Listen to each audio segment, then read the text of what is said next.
Alright, basically another response video, I guess, to the phantasmagoricals, we'll just say, in general. We won't say specifically Matt, but really it is about Matt.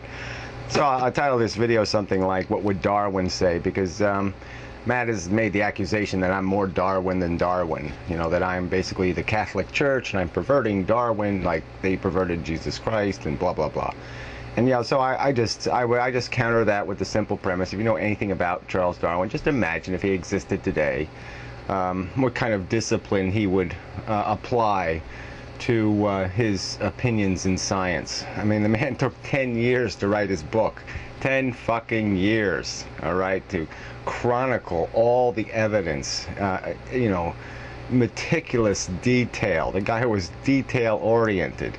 And he certainly wouldn't have too much respect for flash-in-the-pan exaggerations. I mean, I don't think he would be one jumping on string theory in quantum physics based on a few experiments.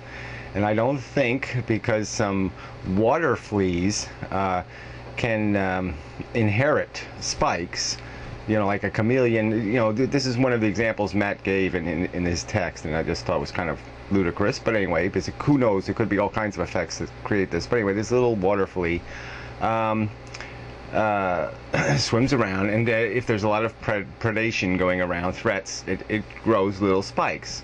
And so when it's in that mode, its offspring will be born with spikes. And it's almost like saying, well, yeah, a chameleon can change from brown to green, let's say. And so when it's in brown mode and it lays its eggs, let's say, then the eggs would hatch and become, you know, brown, because that's what it laid the eggs in. That's the mode. So what? I mean, no matter what the effect is, it doesn't matter. So the last I'll say on this whole epigenetics thing is I'll use a better metaphor. One I forgot to put in here yesterday, and that is like the computer and your software. Again, back to the computer. Yeah, there's two mechanisms. Okay, so DNA is like the software. All right, it's the blueprint. It's the code, the explanation, the diagram, and the computer reads the diagram and does the work the diagram dictates. All right, and that's sort of what's happening inside a cell. Yes, there's all kinds of proteins and machinery that make it possible for the DNA and the cells to reproduce in a productive manner, to make it possible. I mean, just having a molecule that's duplicatable isn't very valuable. Really has to be a cell structure and a capacity to make various kinds of cells and adaptive cells to create things called organisms and all this stuff, and that's what we've evolved to in 4 billion years. Okay, so yeah, so if you damage either one of these mechanisms, if you corrupt the software, it screws up the reproduction, and if you corrupt the hardware, if there's a memory flaw or some other, you know, brokenness, yeah, you'll change things. And the fact that the software can also direct the computer to be more careful or to create spikes or do whatever, there's no magic in any of this. That has absolutely nothing to do with Darwin's theory of natural selection, and that's the important point. And so some of this I'll go through a couple of Matt's comments briefly, hopefully, because he revealed some things. He always does. So anyway, he says, I agree, evolution needs to be accepted by everyone. All life has a common origin. But what does this have to do with Gary's views? He is not talking about evolutionary science. He is talking about his own shadow. What the fuck does that mean? I mean, again, it's just sitting here saying that somehow I'm perverting science. I'm perverting evolution. No, I'm not the one doing that. All right, I'm the one that's trying to defend it against the perverts. Okay, you're the one molesting the science. You're the one molesting reasonable conclusions. So fuck that bullshit. And so then he get into a discussion with Duck, 1984, and who really talks with passion. I mean, I really feel for the guy because he gets what I'm saying. We really have to be kind of miserable to give a damn. We have to be humble and miserable to fix anything in this fucking world. It's not going to happen if we're feeling okay about everything and we're all comfortable and we have placeboed ourselves into the delusion that we're accomplishing something. I've used the analogy of the heroin addict, but yeah, the heroin addict is never going to get better if he doesn't realize he's a heroin addict. You know, there's no improvement. There's no fixing the circumstance. And the way we're going to fix this life circumstance, this thing we've been, you know, thrust into, this thing, and it is a thing. It's a goddamn Frankenstein monster if you really look at it. Life creates a preposterously huge amount of want, desire, need, deprivation, pain, suffering, and it creates this little tiny bit of satisfaction. All right, that's the whole thing, is running on this little kernel of hope and wish and you know, delusion that somehow you can win this game. It is a horrible lottery.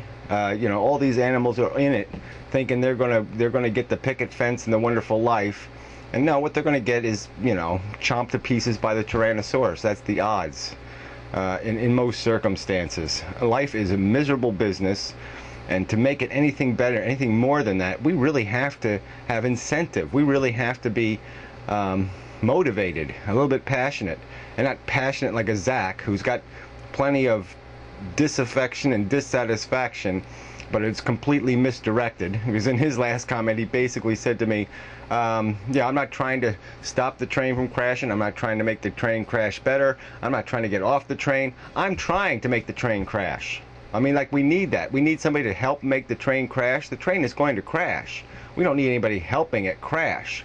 It just doesn't make any sense. It's like saying we're going to crash, let's step on the gas pedal. And that somehow is going to be helpful. I mean, you know, it's not going to, certainly not going to mitigate our injuries any. It's just stupid. And so, and Matt's in a different extreme. He's yeah, he knows that we're fucked, and he's just basically decided that psychologically, that's all psychology, that we just need the right frame of mind, and we can erase all this horror, you know, and we can just happily bounce through our existence. I mean, he's a Buddhist. He's basically accepted the premise that suffering is what suffering is, and it's not his fucking problem. It's not his problem to fix the system. The system is okay because it exists.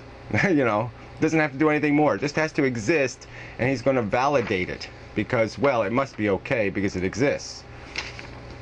And you can see that in his comments. So Bizduck challenged him, and so he basically said, why help if it doesn't matter anyway?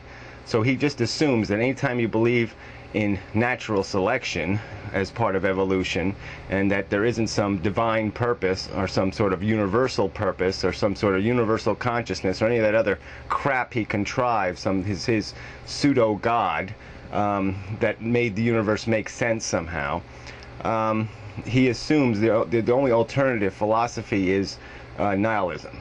And so that we only care about our own feelings, our own desires, and we can't even contemplate the fact that everything else that has those feelings and desires is just as valid and is just as in need of our concern as we are concerned for ourselves. That if we're going to be concerned, there's no difference between being concerned for that other person and being concerned for yourself, because it's the same damn thing. We are equals. So anyway. So he gets further, you know, pushed, and he said, you are projecting a lot of anger on me before even understanding what I am saying. Maybe you should ask me to clear something up before you assume. Oh, come on, Matt, you've been making videos for months. Okay, it's a year now, right? We've been arguing. A fucking year.